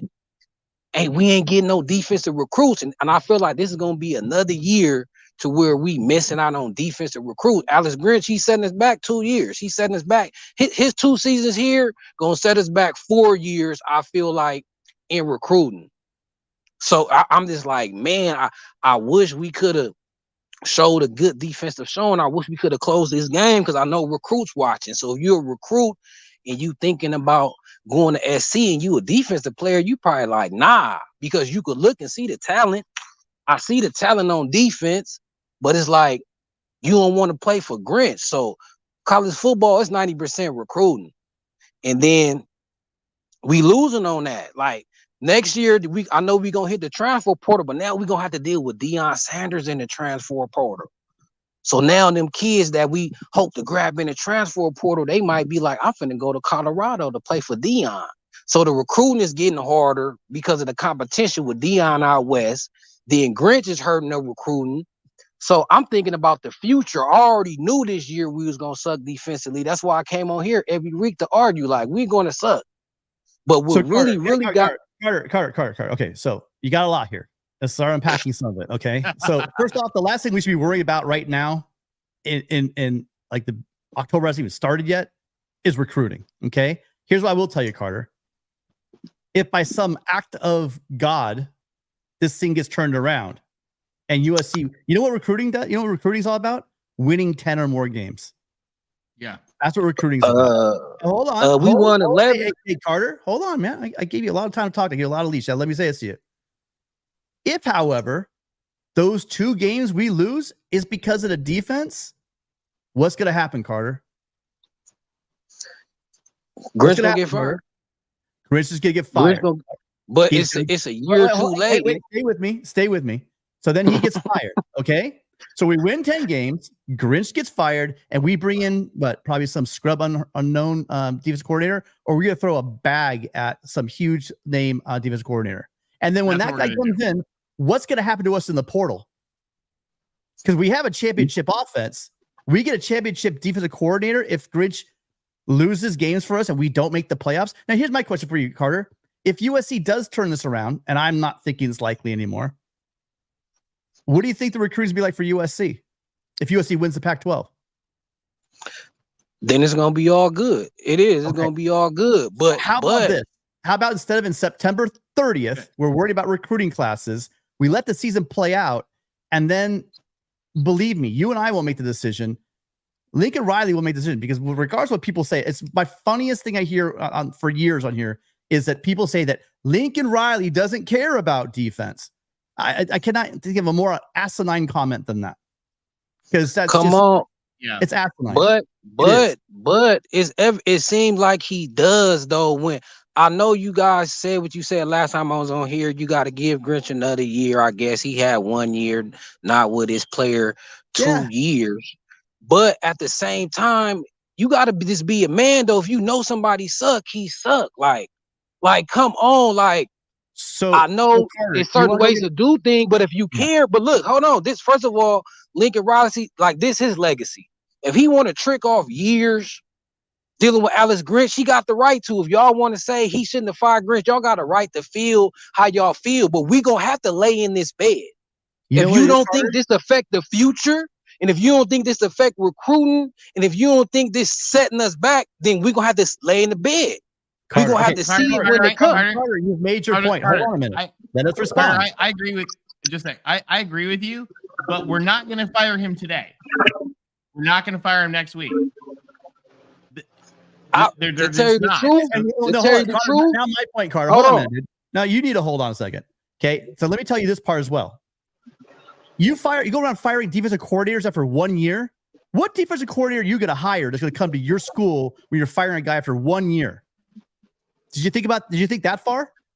But this the thing. No, he got more than a 1 year track. How you going? I'm answering your question. I'm answering you said, how can you fire somebody within 1 year? He has a track record. That's why he already should have been on a short lease coming to USC. That's why you could fire him. You fire him in the middle of the season, then people go take you more serious. Like, okay, finally, Lincoln Riley is not playing. Okay, we have nowhere to go but up on defense. If you fire Grinch right now, I don't think we get no worse on defense. Even if we can keep the rest of the coaches, let new head coach. Hold on, guys. Let's just call it. Let me tell you, as the son of a former Michigan State football player who gets to hear about the Spartans, there's a lot of down that we could potentially still go. So even though our defense has not been at our standard, there's a lot of down. It's not abysmal. It was not good. I swear to you guys. And here's the point. Here's the big point, Tony, is the fact that he's not going anywhere right now. Okay. Right. So all this talk is it just sounds like angry OU fans that want, and listen, they're going to have a good laugh if they called it exactly how it was going to be. Nobody wants, no one has stock in Alex Grinch. We want a great season. If he goes, the season goes, and then we waste Caleb Williams. So all of you guys that think that, that USC and I are apologists, I saw those comments. You guys are you fans? Because here's the point. You got to hope they figure it out. Because without Grinch and this we're going to waste Caleb Williams is what's going to happen. And this year's gone. So is anybody happy with this performance? Hell no. Last week's performance? Absolutely not. Make a salient point. You don't fire a guy in 1 year because no coordinator worth their salt is going to go somewhere. This is small community coaching. And you can get angry. We can throw tantrums and say, I want him gone. And I knew this in January. Fine. Lincoln Riley rolled with him. Lincoln Riley should not, if he wanted a different coordinator, he should have brought someone different when he came over from Oklahoma. When he brought him over to Oklahoma, he was going to be here for a couple of years. If he causes us to lose a couple of games this year, he will be gone. Okay, can you hit those points for me, and then we can go on? You spending all this time on defending Grinch, like you just so addicted to defending Grinch on so much of a level. My point wasn't even firing him. Y'all always bring up, will we gonna fire him now? Then when you bring the question to me, I'd be like, I would. You defended Grinch. Because you defended Grinch because I feel like as a fan, we need to be real with ourselves. And if we being real with ourselves and we gonna keep it real, we should feel like fire Grinch. What has happened to USC? How is our standard? How we go from Pete Carroll on defense to this? Why you guys are lowering the standard? Why do you want to walk around saying fire Grinch? What does I'm not saying that. You bringing that scenario up when I complain about Grinch. You say, what you gonna do? Fire him? Then I'll be like, I would. So then you change the conversation till we fire Grinch in the middle of the season. I'm not saying that. Guys, I'm saying this is affecting us. Calm down. Are you saying you don't want to fire Grinch, Carter? Calm down just a little bit. I'm saying if I woke up the next morning and I seen, Alex Grinch was fired, I would get excited for the season. I wouldn't think like, now our defense really finna get trashed. I would be excited. I would have optimism actually. At least let somebody else call the plays. I know we can't change the scheme, but if I'm Lincoln Riley, you just asking me, I would do it because I would send a message that we ain't gonna accept no mediocrity. You do it with the players. You do it with the players. If Alex Grinch was a player, he'll be on a bench. Okay, Carter, who is gonna call the plays? I'll let anybody but him. I'll let you. If they told, I swear to God, on my child, if somebody told me Tim Prangley. On that note, Tim Prangley is USC's new defensive coordinator. I like it, Carter. Thank you. Yeah, that makes no sense, Carter. All right, listen, I'm all for change if it needs to be made. That's not going to be made now. And screaming, I get this is a call-in show, but you're going around in circles. You're yelling and freaking out over this. The fact is Grinch is showing that this defense can't do it. And if he causes, he's lucky. He's escaped. There's a bad showing last week against ASU. A collapse in the second half of this game. It's only a matter of time with the teams we're playing. If the team keeps playing like this, he's gone.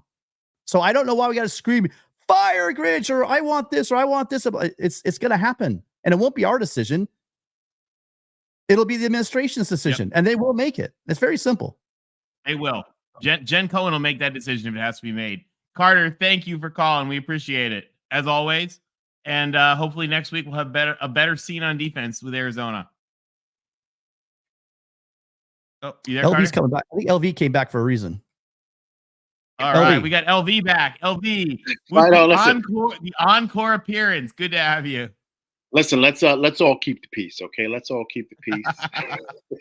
I didn't know where that was going. We are And true by the way, fans of we love that. For anybody who's new or doesn't watch all the time, we love Carter. Carter is a friend of the show who we talk to all the time. We love Carter. This is friendly. This is Trojans having frustrations with the day. Carter, we love you. You're part of our Voice College Football community. Like I said, anybody who's new, we love Carter. He calls every week, and we will look forward to hopefully having a happy call next week. Sorry, LB, earlier I know I said no. That's fine, man. You guys doing an awesome job, man. Earlier I said, we gotta let Grinch go. I was one of those guys. I admit it, but at the same time, that doesn't mean I don't still have optimism for this team, because I do. If you think, guys, you look at our schedule, we got really 2 tough games. 2 more tough games. If we can get through that, I think we'll be fine. To me, the toughest games are going to be at Notre Dame and at Oregon. I think at home, we'll take care of Washington. I think at home, we'll take care of UCLA. I think at home, we'll take care of Utah. I think we'll be fine. I think those are the 2. If we can get through those games, remember, guys, that great USC team against when Reggie had that game of his life, they only beat Fresno State 50-42, and it was at home. Right? So a lot of great teams, they have games like this, right? I get it. Now, we know as fans what we see, right? We get frustrated because, people have been talking about Grinch forever, but this team still has a lot of potential. They could really go really, really far. We really have to give credit to, Bear, Alexander, Belton, of course, once again, who's number 2 on the outside? I always forget his name, the outside linebacker. Romello Height. Romello Height, he had another sack today, right? Jamil Muhammad's looking great. So the defense, they do have their ups, right? We got to remain still optimistic, even though we all want certain things to happen right away, right? I'm one of those. But me being a fan and wanting USC to win, I still have to be optimistic to see exactly, our straight line to the championship. And I don't really see anybody else beating us except those 2 teams on the road. But at home, we've proven even last year we were a better team at home. So that's why I think we're going to get Washington. We're going to beat them. It's going to be a close one, but I think we're going to beat Washington. I think we're going to beat Utah. They have no offense, right? So I think we're going to get all the way to the Pac-12 championship. I think I can see us in the playoffs with no problem. Is it going to be ugly at times? Yes. But as you guys know, it doesn't matter, man. Let's just get to the dance. We get to the dance, anything can happen. And with that offense and Caleb Williams, anything is possible, man. Look, we're complaining about him. Lincoln should have did this. Lincoln should have did that. Dude, they put up 448 points. Caleb threw for 400 yards today, man. I mean, that's not a regular thing, right? So we have to kind of take a step back and really reevaluate, right? As opposed to being emotional. We all want Grinch going, but at the same time, is anybody in the country, because we saw what Notre Dame did in Ohio State, is anybody in the country, can they stop our offense? And if our defense holds up, giving up maybe between 28 to maybe 30 points or something, if Caleb and them averaging 48, we can win a national championship. So that's where, to me, the mindset has to change, if that makes any sense, guys. Yeah, I hear you. So LB, although right now, I really wish. I was gonna say, I really wish our defense we were in the Big Ten and we had to stop those Minnesota and Iowa defenses instead of Colorado and Oregon. All right, sorry, Tim, go ahead. No, that's a good point. Because those are the offenses I am worried about. And even though we'll be at home for Washington, what I saw today, here's the thing, LV, kids, like you brought the Fresno State game, and I get that because I brought up last week. I said, you know what, these are college kids and they're going to make mistakes, blah, blah. But this is 2 weeks in a row.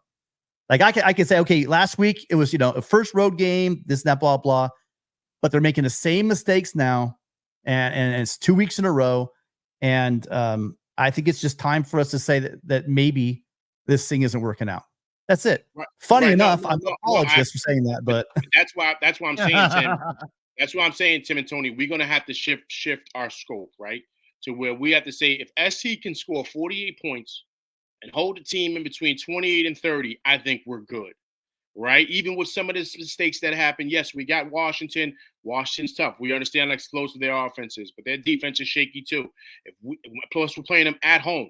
We play better at home, right? So these are just all the things that I'm thinking about to be optimistic in regards to what we can be.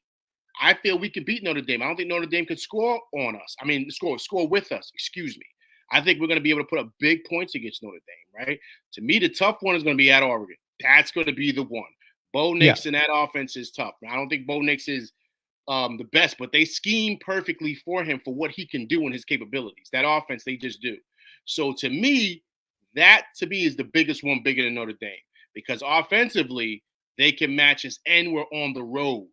So that's kind of like what I have a hang up with there going up there. But if we can find a way, guys, to pull it out, I don't care if it's it'll be something else. 49 to 40, right? But pull it out. Let's just get to the dance. Because when you get to the dance, anything can happen. The problem is, again, like I'm saying, is not only we going outside on the road, but the issue with that also is as far as rosters are concerned, we can't out-roster Oregon. Oregon does have players across the board. We out-rostered ASU by a mile. We out-rostered Colorado by a mile, and we squeaked out wins. And that's what has me worried about going to Austin. I hear you. Hey, LV, thank you for calling back. We appreciate it. We're glad to have you. Hey, guys, let's be positive. Let's be optimistic. We still got time. We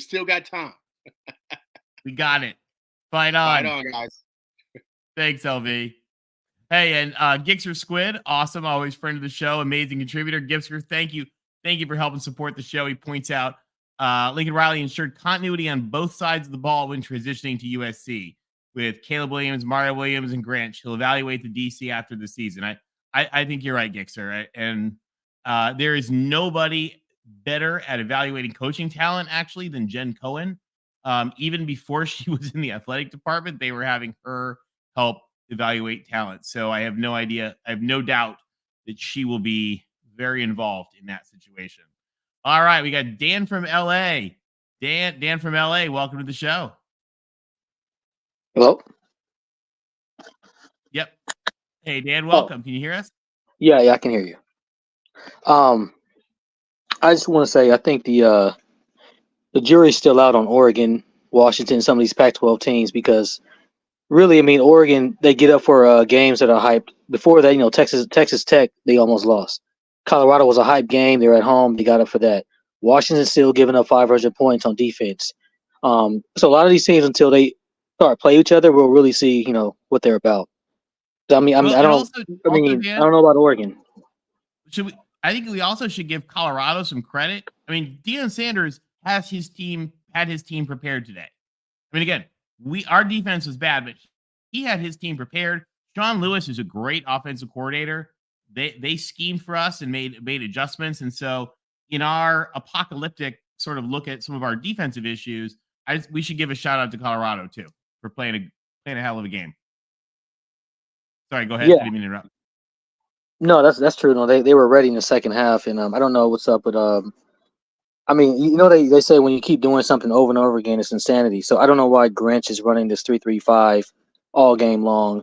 Like literally, I personally feel our defense, the talent, how they are, they're better suited for 3-4 or 4-3.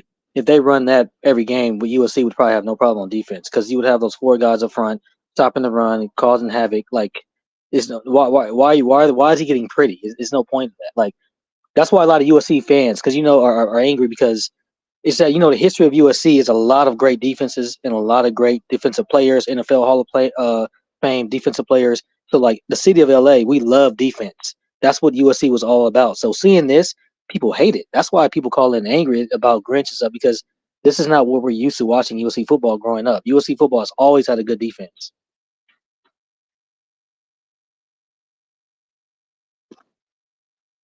Yeah, I wouldn't say always. I was around the 90s, and I would say there were times in the 90s we didn't have the greatest defenses.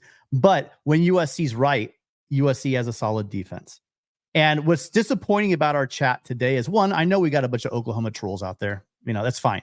But there's also reckonings of Trojans out there that are acting a bit different than I've seen in the past. Nobody is saying you're not entitled to want Grinch fired. Matter of fact, you're a fan. You can think and say whatever you want. It doesn't mean it's not going to happen, right? It doesn't mean it's going to happen. Here's what's going to happen. The year's going to play out. And I'm thinking now that this defense is going to cost us a couple of games. And at that point, there'll be an assessment made. And I think that Grinch himself, if he's the reason why that held this team back, I think he can understand why he's getting fired. Anyone out there is thinking that players will and coaches will not be accountable, players week to week, coaches at the end of the season, I think you're missing the bigger picture. The picture I'm trying to tell you guys is this. This is a really important year for USC. So you better hope that they figure out this defense because, as I've said, it doesn't have to be great. It just can't cost them games. And I'm not selling out the idea that can't happen at some point. Sure, there's people that would rather be right than win a championship, and more power to you. That's awesome. I'm hoping that I'm wrong and they can turn this thing around, because for 2 weeks now, I'm saying I can't say that was a one-off because that was last week and now it's this week. So anybody that thinks that this is going to continue and we're going to keep winning games, when it's really a turn up is when he loses a game. And if the team plays like this, they're going to lose a game. So everyone just relax.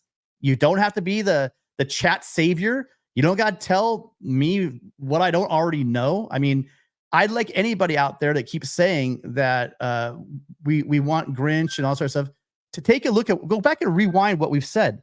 We literally said from the very beginning of the show that this is unacceptable. So guys, do this with dignity. Be a Trojan. Call in. Tell us your feelings on Grinch, but stop acting ridiculous because he's not getting fired in week 5. And it's getting kind of tiring to have to hit those same points over and over again. Yeah, and the last thing I want to say is about next year in the Big Ten. I wish people would stop talking about the big, except for about 3 teams constantly every year, the Big Ten offenses are terrible. They don't have the skilled players. They're not known for really their quarterbacks and stuff like that. So I mean, people acting like we're in trouble because we're going to the Big Ten. No one's worried about Northwestern, Minnesota, Illinois, Indiana. Purdue. I mean, come on, man. Purdue, Maryland, Rutgers. Stop. People are like we're going to we own the Big Ten. Historically, if they want to be real, we own the Big Ten. The last time we were in the Rose Bowl, they had James Franklin, we had Clay Helton, and we still won the game. Stop. When people talk we still won. Yeah, exactly. Wasn't Penn State struggling with Northwestern today? I mean, I was watching the whole game, but I was looking up and it was pretty close. Yeah, I think Penn State and they had Saquon Barkley in that game. Yeah, so I mean, we can all get angry, you're right, Dan. Or we could be like Dan and realize that look, big picture, Dan, you're spot on. This thing's gonna get sorted out. You know what I mean? We don't need to scream in the chat that we want things fired. We got to hold coaches accountable, got to hold players accountable. That's fine. But I think people are losing play. Like they're freaking out. Like we're going to lose 4 or 5 games this year. Someone said we're going to lose 4 games this year. Okay. As bad as this defense was today, we're still not losing 4. So again, you guys are forgetting the offense that we have. Will we beat the top teams? Probably not. Not with that performance. But also, do you think that they're going to continue to play this level? Then you're right. We're probably going to lose. But how about you hold out some hope as a fan, because it's supposed to be fun, that actually they do get it figured out. I like it. Thank you, Dan. We appreciate it. Thanks for having me. We'll talk to you soon. Dan. So call in next week. Take Okay. care. All right. Next up, we got Dre Day. Dre, welcome to the show. Hey, what's up, guys? Actually, hold on, Dre. Before you go, just real quick, I want to thank you thanks for Preston for the super chat. Again, everybody who helps contribute and support the community, we really appreciate it. He says, coaching staff has to install the mentality of finishing the race, man. There's no reason why we continue to crumble as games go on for a second year. And that's exactly what Brandon Hancock was saying earlier in the day. So I think you are absolutely right. Anyway, thanks for Preston. Welcome. Hey, how you guys doing today, guys? Good. How are you doing? Man, Been better? a little stressed, of course. A little stressed, man. I talked with you guys last weekend, and I see the same mistakes of last year, but still of understanding football, we have so much more talent. And so they can clean it up. But today's performance didn't look good when we have Notre Dame in 2 weeks. And that worries me a lot. And in South Bend. I still think, we can beat them, which would be our first year of beating them in 7 years in the South Bend. Something like that. Like, I think we can beat them, but the thing is, like, people are complaining about Alex Grinch. Yeah, I complain about him too, but the biggest thing is he's losing the chess matches because, on the play to the touchdown, where it was a screen on Bryson Shaw's side. For instance, in my opinion, I would think you blitz from the outfield side, which is more grassy, because if you blitz from that side, it's going to condense to the side where you have more protection. Instead, he blitzed from the side where it's shorter the field, where it was 1 against 4. And so it's like that little mistake.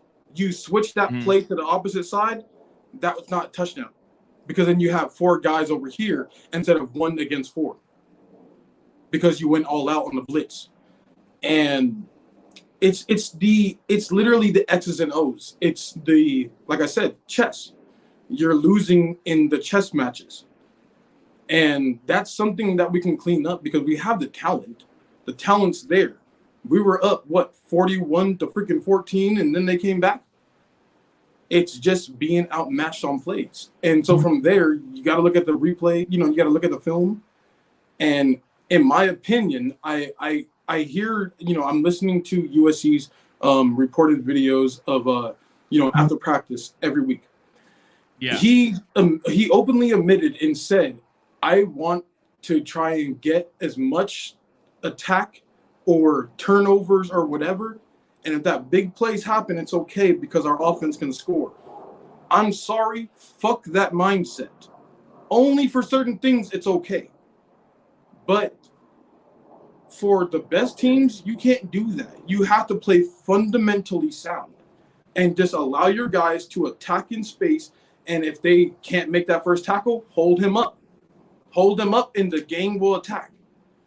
And I hope, at some point as a coach, you have to bite your tongue to realize you're fucking up. That's something which I love from Coach K. For basketball-wise, I'm a Duke fan because of Coach K made me a Duke fan. And Coach K always was able to adjust when he noticed that a team was attacking him from a certain way. He was always able to adjust or get under his players' skins to make them play better. And so Alex Grinch just needs to accept it at certain times. Hey, you know what? Don't be aggressive at times. Just play fundamentally sound. And other than that, still, like I said in the comments, back-to-back weeks of us playing down in 42 and 48 points. What other team in the nation on back-to-back weeks? Look at Georgia. Their down day, 27 points. And so if we were to get to the playoffs, we can beat those teams. The problem is, can we play good enough to make sure we get to the playoffs? Dre, I think you're totally right. Especially given that 2 of the other Pac-12 teams have our same strengths. That's it. That's it. If we had a season that was filled, if we had Michigan's schedule, right, and we were playing a whole bunch of non-conference, every nunnery convent they can schedule, and then we add in, Rutgers, Maryland, Purdue, Iowa, Minnesota, Nebraska, we would be undefeated easily, pretty much.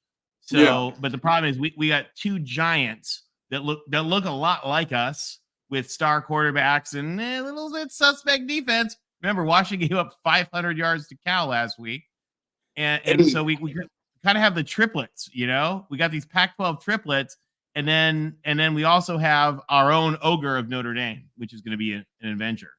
Hey, so Troy and Tim, so what I was going to say to that is I'm a sports fanatic, so I had to look up stats. Fans want to talk shit. They want to talk shit about us. Bro, we are better in total defense than Washington. So when you're sitting here like, oh, Washington's going to come to USC and kick our ass. Bro, we're undefeated under Lincoln Riley in LA. That's all that matters. True. And also, so we're 71 total defense or whatever. They're 70. Like they're 76. And so it's like, first off, you have the Heisman Trophy winner. Like, this is the other thing that fans bug me about. Because I tell my mom about this all the time. She became a sports fanatic because of me. And man, we have the Heisman Trophy winner on our side. He said at the Heisman Trophy, when he won it, he said, yeah, it's cool to win the Heisman Trophy, but I'm still upset that you guys are in the playoffs and I'm not. I will bet my money on Caleb Williams because that nigga is too good. He is way too good. He is. Dre, here's the thing. I get you about the offense. I get banking on Caleb. I get banking on this offense. But at some point, regardless of what the stats are, we just watched those 2 games. Yep, you're right. Defense is not good enough to win good teams. You're right. Now, the way they played last week, the way they played this week, and quite frankly, the way they played in week 1, this defense is not good enough to beat these teams. So it has to change. It has to get better. This is not a situation where we can look past the way this defense is playing. Facts. And because at some point, Caleb's going to have an off night. The defense is going to lay an egg, and we're going to going to lose. That's what's going to happen. So I totally appreciate your positivity. But at some point, we got to realize that this is not going to cut it. But I love your calls always, Dre. Well, hey Tim, I was going to say I agree with you 100% because, like I said, man, freaking our defense, that's not a championship defense. It's not at all. No. Right. Yeah, not even close. Have players, not even close. But it's not even close. Because when you looking at Oregon, not even just looking at Oregon, when you compare the eye test, when you compare it to other teams, they're like, yeah, they make the stops and stuff like that. But then those big plays and then they keep happening and, to have that lead and you can't shut it down. Big elite teams, like even Alabama in their down year, their defense is still great this year. So you got to be able to shut down teams. And that's where I was saying, Alex Grinch has to bite his tongue. And sometimes, hey, man, just play conservative at some times. Or bring your DBs up instead of having them 5 to 7 yards off the receiver so they can get 5 yards. Like, bring them up. Pressure them, man. Be in their face. Yeah. And listen, Dre, we're coming about 2 hours. Listen, you're making a lot of great points.